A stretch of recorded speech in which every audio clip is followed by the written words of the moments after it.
Welcome back to Face the Nation. We turn now to Senate Republican leader Mitch McConnell, who joins us from Louisville, Kentucky this morning. Good morning to you, sir. Welcome to Face the Nation. Good morning. President Biden heads to Europe this week to meet with NATO allies. You helped give him about $13 billion in urgent support, along with the rest of Congress. What do you expect the president to deliver this week? Well, we've given him plenty of money. I think he needs to step up his game. He's generally done the right thing, but never soon enough. I mean, let's take a look at what's happened here. The Ukrainians have killed more Russians in 3 weeks than we lost in Afghanistan and Iraq in 20 years. I think we ought to go into this believing the Ukrainians can actually win. And the way they win is for us to get these defensive weapon systems to them as rapidly as possible. For example, I am perplexed as to why we couldn't get the Polish Russian MiGs into the country. The Ukrainians have plenty of pilots, know how to fly them. Mm-hmm. In those Eastern Bloc countries, they have Soviet ground-to-air systems that the Ukrainians know how to work. We have the resources we've given to the president to get those weapons in there as rapidly as possible. Right. And then we provided loan guarantees to the countries that ship the weapons into Ukraine to purchase new weapons and probably better weapons from us. So what I'd like to see the president do is to reassure our Eastern Bloc allies. It's fine to go to Brussels, fine to go to Berlin. I'd like to see him go to Romania or Poland or to the Baltics. They're right on the front lines and need to know that we're in this fight with them to win. There aren't a lot of policy differences here, really. I mean, you agree with the president that there should not be a no-fly zone. There's a matter of a few dozen MiG fighter jets there, but I don't hear a lot of policy differences from Republicans. In your view, does the $13 billion that you all just authorized ensure the funding of a Ukrainian insurgency if the government were to fall? Like, how long does this money last for? Well, if they need more, we ought to give them more.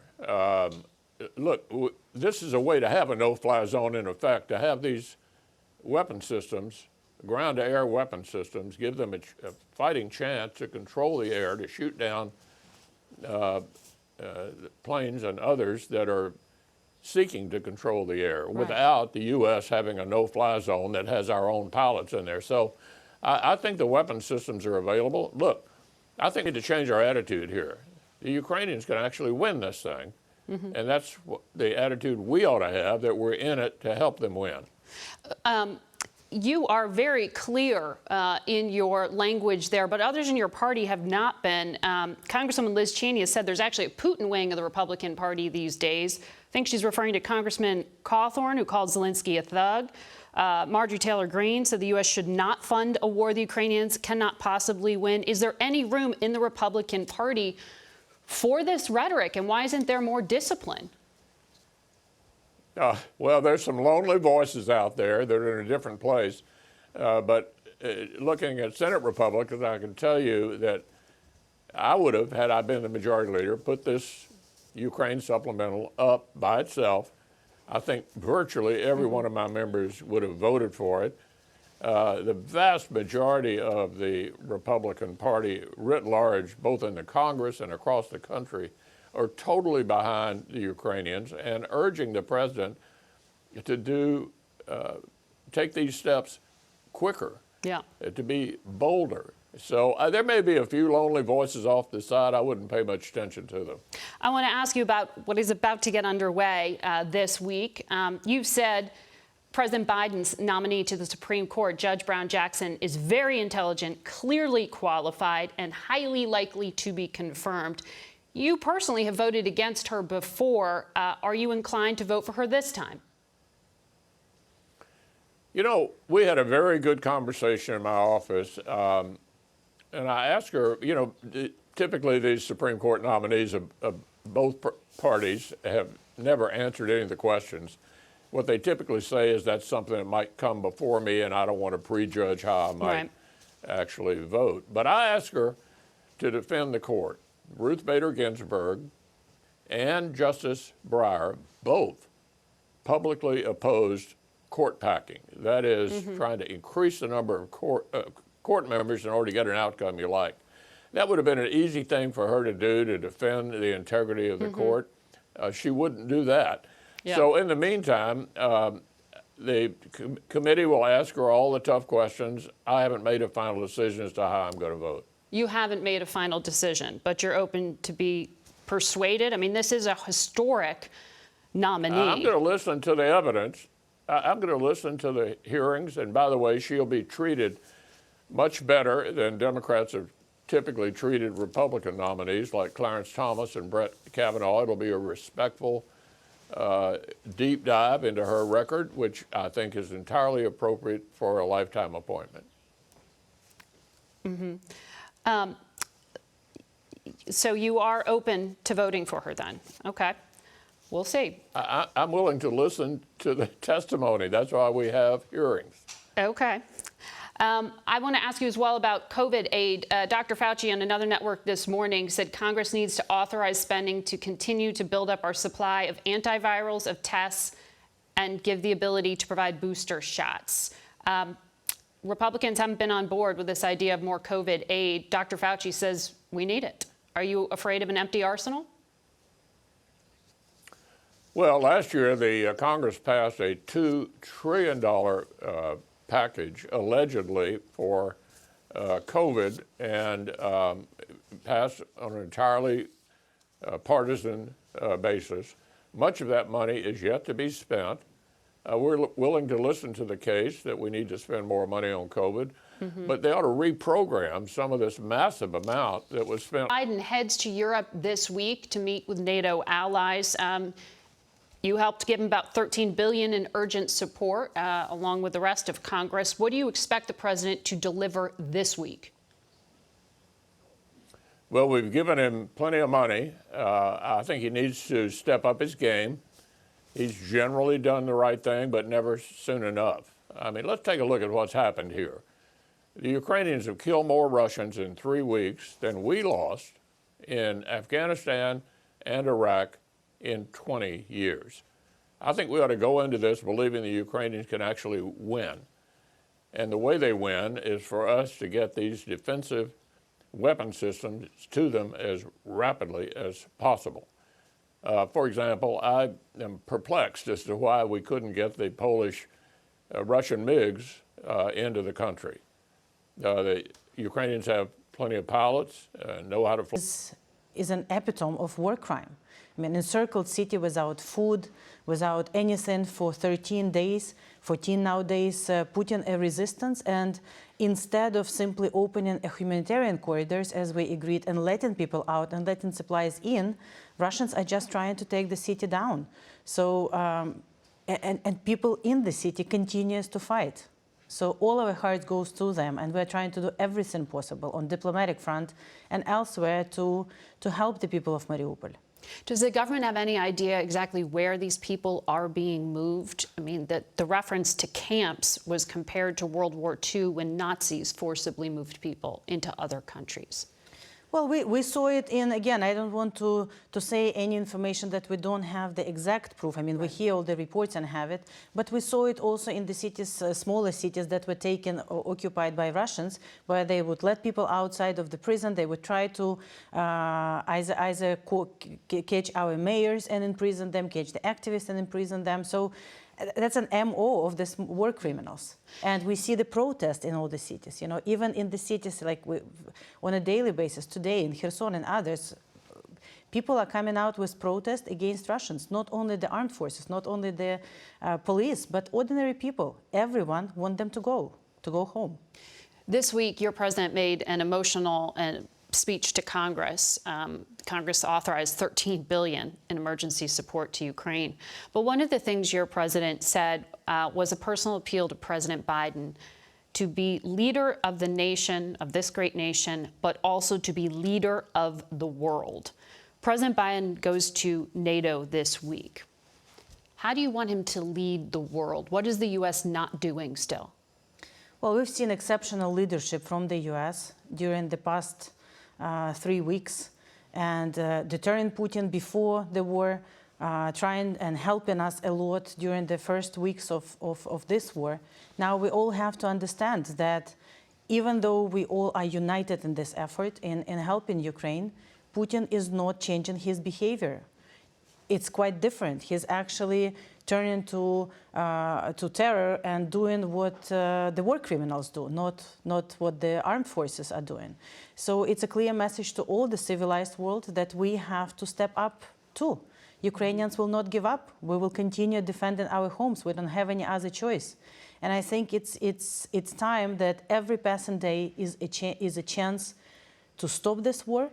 And every passing day we have to be discussing, all of us together, the civilized world, the United States, NATO countries, but also others like China, discuss what is more we can do to stop it. Ukraine's constitution references joining NATO, but your president has said, even just a few days ago, that Ukrainians must admit the West has indicated Ukraine won't be a member of NATO. Is he signaling room for more of a diplomatic opening there? I just keep hearing that the diplomacy goes nowhere. Well, look, let me be very undiplomatic here. So when murderous maniac catches somebody or attacks somebody on the streets of the city, do we ask a person, a victim, you know, what is it you're ready to give up? Leg, arm to stay alive? What is it that you are ready to give up in order to be alive? No, we call the police, we stop this, and then we discuss what can we do to punish the criminal and help the victim. So I think this is where we are right now. We are fighting heroically, our armed forces and people, to defend our home. Now, of course, from the day one, our president said, we would like this to stop, we are ready to negotiate. Negotiate does not mean to surrender. We are not ready to give up on either our dreams or on the territorial sovereignty or integrity. But we are ready to negotiate, even with the brutal enemy, in order to stop it. And we are asking all of our friends and allies to help us to, A, fight successfully, but also to put all the pressure so that Russia negotiates. Secretary of State Blinken said this week that a simple withdrawal of troops by Russia won't meet the U.S. standard for lifting sanctions. Something more irreversible needs to happen here. What is he laying out here? What is the Ukrainian vision? Well, I will let Secretary Blinken to say what he said. But for us, clearly, I mean, it's a brutal attack. We've lost people. Many of our cities are destroyed and still are being destroyed. We've lost 60 universities completely. I mean, they are erased from the... So we need this to stop. They need to stop and get out from Ukraine. But we also need to be talking about reparations, about the security guarantees and everything else. We need to know that this attack, which I want to remind, is not the first attack. Russia attacked us in 2014. Russia attacked us in 1918. So we know that the goal that Russia has in this now, as it used to have in the past, is to destroy Ukraine. Ambassador, thank you for your time. As always, we'll be back in a moment. Thank you. We turn now to another issue of increasing concern, that of the rising number of COVID cases, particularly in China and Europe. Our Liz Palmer reports from London. Hong Kong is building vast isolation hospitals to house COVID patients. It's shut down businesses, beaches, and public transport, but even so currently has the highest COVID mortality rate on Earth, due largely to unvaccinated old people. Right next door, mainland China is fighting to stave off disaster. It kept COVID largely at bay for more than 2 years, with draconian lockdowns, electronic monitoring, and mandatory testing. But now, Omicron has taken hold. China has just reported its first deaths in more than a year, along with almost 2,000 new cases. 37 million Chinese are currently under lockdown. And about 50% of people over 80, 17 million of them, have not been fully vaccinated. Europe, too, has seen a surge in infections. The week Britain dropped all COVID restrictions, even tests for arriving travellers, UK hospital wards began to fill up. We're starting to see an increase in our patients who need to be admitted and treated for coronavirus. The good news is the death rate hasn't gone up, and the surge does seem to have peaked. And finally, heroism in Kharkiv, Ukraine, where, in spite of the war, doctors kept on treating their COVID patients and set up a bomb shelter in the basement, just in case. It's now just over 2 years since the WHO declared COVID a pandemic. And this week, they reminded us that, in their estimation, we're only about halfway through. Margaret? Elizabeth Palmer in London, thank you. We're joined now by former FDA Commissioner Dr. Scott Gottlieb. He's also a Pfizer board member, and he joins us from Westport, Connecticut. Good morning to you, Doctor. I even tripped up on your name. My goodness, I haven't seen you in a few weeks. And now I just need to get your perspective on what BA2, this new variant, means. Should we be concerned about a wave? Well, look, I don't think we're going to see a big wave of infection, but we're going to see some uptick from where we are right now. Right now, we're at very low levels of infection. We have 9 cases per 100,000 people per day. Those are levels that we haven't seen since last June. There are about 20,000 people currently hospitalized. And I think we're going to continue to see low levels of infection through the summer. But before we get there, we're probably going to see some tick up of infection like the Europeans are seeing right now. Maybe not as pronounced, and there are indications that the UK is already peaking, but some increase in infections. And that's a result of BA2, which is probably 30 to 50% more transmissible than the Omicron variant that became prevalent here, as well as the lifting of mitigation. People are going out more, they're interacting more, and some declining immunity from people who were boosted a long time ago or infected a long time ago. We're relying on that immunity, and that immunity isn't as pronounced right now. So we are going to see an increase in infection. I think this is going to be a real test of whether or not we're able to live some semblance of normalcy and not reach back to the kind of mitigation that we relied on in the past, and I don't think we'll be doing that, while still protecting the vulnerable. And so far right now, I don't know that we're taking all the steps we need to be taking to protect vulnerable people to weather this bump and potentially another surge heading into next fall. You said if you were vaccinated a long time ago. Mr. Bourla, the CEO of Pfizer, was on this program last week and said immunity starts to wane 4 months after your injection. A lot of us are right there right now. How long do we wait to get a booster? Another dose hasn't been authorized for wide use yet. Yeah, look, the data that's coming out shows that the protection from the vaccine, particularly 3 doses of the vaccine, but even 2 doses of the vaccine, is substantial and durable if you're talking about protection against severe disease and hospitalization. And there's been some recent studies really supporting this.